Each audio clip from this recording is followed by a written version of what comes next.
321ኛ ቀናችን ነው። በእግዚአብሔር ቃል በእግዚአብሔር ጸጋ መስከረም 1 ዘፍጥረት 1 ብለን ጀምረን የእግዚአብሔርን ቃል ማንበብና ማጥናት ከጀመርን እስከ ጳጉሜ 5 ራዕይ 22 ነው የምንጓዘው። ዛሬ የምናነበው ደግሞ ወደ ሮሜ ሰዎች ከምዕራፍ 4 እስከ 6 ድረስ ያለውን ነው። አብረን እናንብብ። በጌታ በኢየሱስ ስም አነባለሁ። እንግዲህ በስጋ አባታችን የሆነ አብርሃም ምን አገኘ እንላለን? አብርሃም በስራ ጸድቆ ቢሆን የሚመካበት አለውና፣ ነገር ግን በእግዚአብሔር ዘንድ አይደለም። መጽሐፍስ ምን አለ? አብርሃምም እግዚአብሔርን አመነ፣ ጽድቅም ሆኖ ተቆጠረለት። ለሚሰራ ደመወዝ እንደ ዕዳ እንጂ እንደ ጸጋ አይቆጠርለትም። ነገር ግን ለማይሰራ ኃጢአተኛውንም በሚያጸድቅ ለሚያምን ሰው እምነቱ ጽድቅ ሆኖ ይቆጠርለታል። እንደዚህ ዳዊት ደግሞ እግዚአብሔር ያለ ስራ ጽድቅን ስለሚቆጥርለት ሰው ብጽዕና ይናገራል እንዲህ ሲል፣ አመጻቸው የተሰረየላቸው ኃጢአታቸውም የተከደነላቸው ብፁዓን ናቸው። ጌታ ኃጢአቱን የማይቆጥርበት ሰው ብፁዕ ነው። እንግዲህ ይህ ብጽዕና ስለመገረዝ ተነገረ ወይስ ደግሞ ስላለመገረዝ? እምነቱ ለአብርሃም ጽድቅ ሆኖ ተቆጠረለት እንላለንና፣ እንዴት ተቆጠረለት? ተገርዞ ሳለ ነውን? ወይስ ሳይገረዝ? ተገርዞስ አይደለም፣ ሳይገረዝ ነበር እንጂ። ሳይገረዝም በነበረው እምነት ያገኘው የጽድቅ ማህተም የሆነ የመገረዝን ምልክት ተቀበለ። ይህም እነርሱ ደግሞ ጻድቃን ሆነው ይቆጠሩ ዘንድ ሳይገረዙ ለሚያምኑ ሁሉ አባት እንዲሆን ነው። ለተገረዙትም አባት እንዲሆን ነው። ይኸውም ለተገረዙት ብቻ አይደለም፣ ነገር ግን አባታችን አብርሃም ሳይገረዝ የነበረውን የእምነቱን ፍለጋ ደግሞ ለሚከተሉ ነው። የዓለምም ወራሽ እንዲሆን ለአብርሃምና ለዘሩ የተሰጠው የተስፋ ቃል በእምነት ጽድቅ ነው እንጂ በሕግ አይደለም። ከሕግ የሆኑትስ ወራሾች ከሆኑ እምነት ከንቱ ሆኗል፣ የተስፋውም ቃል ተሽሯል። ሕጉ መቅሰፍትን ያደርጋልና፣ ነገር ግን ሕግ በሌለበት መተላለፍ የለም። ስለዚህ ከሕግ ብቻ ሳይሆን ከአብርሃም እምነት ደግሞ ለሆነ ለዘሩ ሁሉ የተስፋው ቃል እንዲጸና እንደ ጸጋ ይሆን ዘንድ በእምነት ነው። እርሱም ለብዙ አሕዛብ አባት አደረግኩ ተብሎ እንደተጻፈ ለሙታን ሕይወትን በሚሰጥ የሌለውን እንዳለ አድርጎ በሚጠራ ባመነበት በአምላክ ፊት የሁላችን አባት ነው። ዘርህ እንዲሁ ሊሆን ነው እንደተባለ ተስፋ ባልሆነው ጊዜ የብዙ አሕዛብ አባት እንዲሆን ተስፋ ይዞ አመነ። የ100 ዓመትም ሽማግሌ ስለሆነ እንደ ሙት የሆነውን የራሱን ሥጋና የሳራን ማኅፀን ሙት መሆኑን በእምነቱ ሳይደክም ተመለከተ። ለእግዚአብሔር ክብር እየሰጠ የሰጠውንም ተስፋ ደግሞ ሊፈጽም እንዲችል አጥብቆ እየተረዳ በእምነት በረታ እንጂ ባለማመን ምክንያት በእግዚአብሔር ተስፋ ቃል አልተጠራጠረም። ስለዚህ ደግሞ ጽድቅ ሆኖ ተቆጠረለት። ነገር ግን ተቆጠረለት የሚለው ቃል ስለ እርሱ ብቻ የተጻፈ አይደለም፣ ስለ እኛም ነው እንጂ። ስለ በደላችን አልፎ የተሰጠውን እኛን ስለ ማጽደቅም የተነሳውን ጌታችን ኢየሱስን ከሙታን ባስነሳው ለምናምን ለእኛ ይቆጠርልን ዘንድ አለው። ምዕራፍ 5 እንግዲህ በእምነት ከጸደቅን ከእግዚአብሔር ዘንድ በጌታችን በኢየሱስ ክርስቶስ ሰላምን እንያዝ።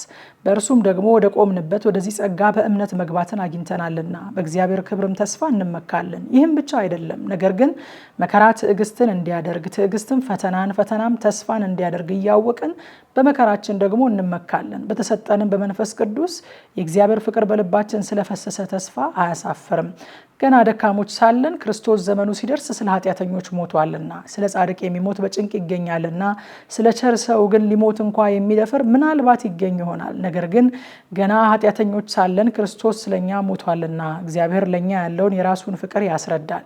ይልቁንስ እንግዲህ አሁን በደሙ ከጸደቅን በእርሱ ከቁጣው እንድናለን። ጠላቶች ሳለን ከእግዚአብሔር ጋር በልጁ ሞት ከታረቅን፣ ይልቁንም ከታረቅን በኋላ በሕይወቱ እንድናለን። ይህም ብቻ አይደለም፣ ነገር ግን አሁን መታረቁን ባገኘንበት በጌታችን በኢየሱስ ክርስቶስ በኩል በእግዚአብሔር ደግሞ እንመካለን።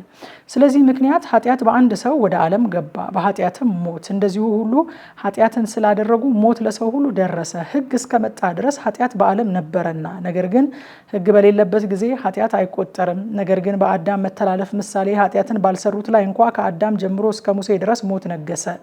አዳም ይመጣ ዘንድ ላለው ለእርሱ አምሳሉ ነውና። ነገር ግን ስጦታው እንደ በደሉ መጠን እንደዚያው አይደለም። በአንድ ሰው በደል ብዙዎቹ ሞተዋልና፣ ነገር ግን የእግዚአብሔር ጸጋ በአንድ ሰው በኢየሱስ ክርስቶስ ጸጋ የሆነው ስጦታ ከዚያ ይልቅ ለብዙዎች በዛ።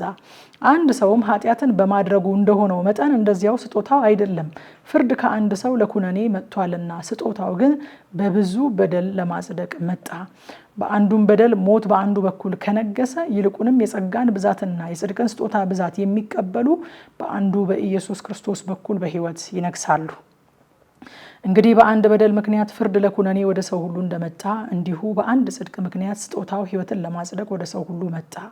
በአንዱ ሰው አለመታዘዝ ብዙዎች ኃጢአተኞች እንደሆኑ እንዲሁ ደግሞ በአንዱ መታዘዝ ብዙዎች ጻድቃን ይሆናሉ። በደልም እንዲበዛ ሕግ ጭምር ገባ። ዳሩ ግን ኃጢአት በበዛበት ኃጢአት በሞት እንደነገሰ እንዲሁ ደግሞ ጸጋ ከጌታችን ከኢየሱስ ክርስቶስ የተነሳ በጽድቅ ምክንያት ለዘላለም ሕይወት ይነግስ ዘንድ ጸጋ ከመጠን ይልቅ በለጠ። ምዕራፍ 6 እንግዲህ ምን እንላለን? ጸጋ እንዲበዛ በኃጢአት ጸንተን እንኑርን? አይደለም። ለኃጢአት የሞትን እኛ ወደፊት እንዴት አድርገን በእርሱ እንኖራለን? ወይስ ከክርስቶስ ኢየሱስ ጋር አንድ እንሆን ዘንድ የተጠመቅን ሁላችን ከሞቱ ጋር አንድ እንሆን ዘንድ እንደተጠመቅን አታውቁምን? እንግዲህ ክርስቶስ በአብ ክብር ከሙታን እንደተነሳ እንዲሁ እኛም በአዲስ ሕይወት እንድንመላለስ ከሞቱ ጋር አንድ እንሆን ዘንድ በጥምቀት ከእርሱ ጋር ተቀበረን። ሞቱንም በሚመስል ሞት ከእርሱ ጋር ከተባበረን ትንሣኤውን በሚመስል ትንሣኤ ደግሞ ከእርሱ ጋር እንተባበራለን። ከእንግዲህስ ወዲያ ለኃጢአት እንዳንገዛ የኃጢአት ሥጋ ይሻር ዘንድ አሮጌው ሰዋችን ከእርሱ ጋር እንደተሰቀለ እናውቃለን።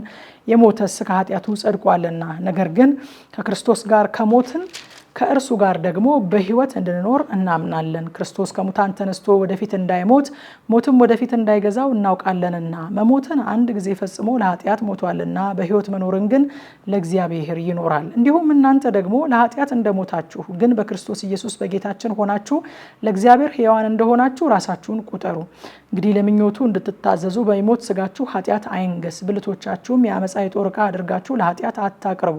ነገር ግን ከሙታን ተለይታችሁ በሕይወት እንደምትኖሩ ራሳችሁን ለእግዚአብሔር አቅርቡ። ብልቶቻችሁንም የጽድቅ የጦር ዕቃ አድርጋችሁ ለእግዚአብሔር አቅርቡ። ኃጢአት አይገዛችሁምና ከጸጋ በታች እንጂ ከሕግ በታች አይደላችሁምና። እንግዲህ ምን ይሁን? ከጸጋ በታች እንጂ ከሕግ በታች ስላይደለን ኃጢአትን እንስራን? አይደለም። ለመታዘዝ ባሪያዎች እንድትሆኑ ራሳችሁን ለምታቀርቡለት ለእርሱ ለምትታዘዙለት ባሪያዎች እንደሆናችሁ አታውቁምን? ወይስ ለሞት የኃጢአት ባሪያዎች ወይም ለጽድቅ የመታዘዝ ባሪያዎች ናችሁ?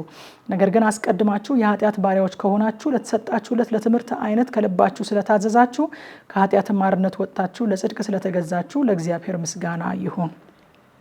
ስለ ስጋችሁ ድካም እንደ ሰው ልማድ እላለሁ። ብልቶቻችሁ አመፃን ሊያደርጉ ለርኩሰትና ለአመፃ ባሪያዎች አድርጋችሁ እንዳቀረባችሁ እንደዚሁ ብልቶቻችሁ ሊቀደሱ ለጽድቅ ባሪያዎች አድርጋችሁ አሁን አቅርቡ። የኃጢአት ባሪያዎች ሳላችሁ ከጽድቅ ነፃ ነበራችሁና። እንግዲህ ዛሬ ከምታፍሩበት ነገር ያን ጊዜ ምን ፍሬ ነበራችሁ? የዚህ ነገር መጨረሻው ሞት ነውና። አሁን ግን ከኃጢአት አርነት ወጥታችሁ ለእግዚአብሔር ተገዝታችሁ ልትቀደሱ ፍሬ ያላችሁ፣ መጨረሻውም የዘላለም ሕይወት ነው። የኃጢአት ደሞዝ ሞት ነውና የእግዚአብሔር የጸጋ ስጦታ ግን በክርስቶስ ኢየሱስ በጌታችን የዘላለም ሕይወት ነው ይላል። ማታ 3 ሰዓት ላይ በኢትዮጵያ ሰዓት አቆጣጠር እንደ ሁል ጊዜው የእግዚአብሔርን ቃል በቲክቶክ እና በቴሌግራም ገጻችን በጥልቀት እናጠናለን። በቀጥታ ስርጭት ኑና አብረን እናጥና። ሻሎም